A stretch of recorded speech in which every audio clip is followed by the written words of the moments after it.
So now I'm going to just direct a question to those who have been recently promoted. If they could share with us, and those of you, I won't make you all go down in a line. Please just feel free to share. What was something that was unexpected for you about the promotions process, and then how you handled that, and if you could share any advice on that? I can start.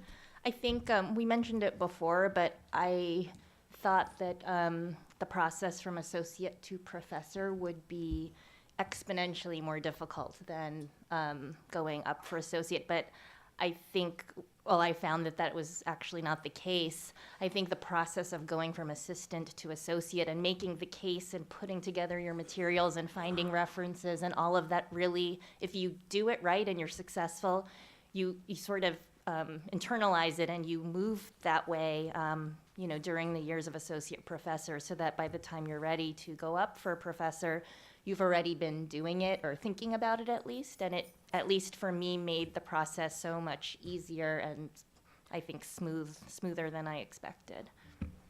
Just to echo something that Lynne mentioned, when I'm on the clinician educator track, and early on, my impression was that I would get, as long as I was the infectious diseases fellowship director as sort of my teaching niche.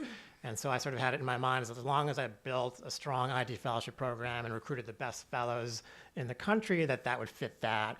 And my clinical niche was the transplant infectious diseases program, which I started. And I just sort of said, as long as, we develop a strong clinical program, that's all I would need to demonstrate for promotion. And, after a couple of years, I didn't realize that you had to write. You had to write and sort of demonstrate in a scholarly way that you are contributing to your field in a meaningful way. And fortunately, I got that advice sooner rather than later in the process, but I really encourage everybody who's on the clinician educator path to really have a goal. First year, I'm going to publish 1 article. The next year, I'm going to publish 2, and keep trying to challenge yourself to publish more and more. The other thing I'll say to the clinician educators, I went into academic medicine thinking that I would never do research. But as I became really passionate about transplant infectious diseases, it only became natural for me to want to not only ask questions, but answer them as well. And I became engaged with a lot of collaborative research. So while I was never sort of a lead investigator and my priority was never to get NIH funding, it was important for my career development to really collaborate with colleagues across the country in doing meaningful transplant infectious diseases research. And a lot of my publications came from those collaborations. I think the thing that surprised me the most was how many references you need.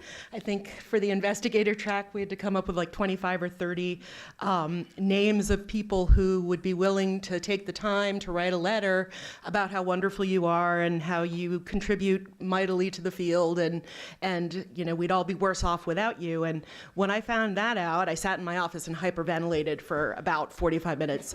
And so I think the advice that I would give to you is just to be shameless, to network, meet people, and don't be afraid to ask people to write letters for you. I've been surprised since I got promoted how many people have come up to me at conferences, like, real big researchers, and said, "Did you get it? Did you get it?"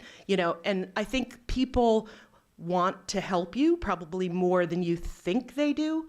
So just, put your feelings away about how nervous you are and just go for it. And I think that was a pleasant surprise how many people were happy that I got promoted, who I didn't think even knew my name.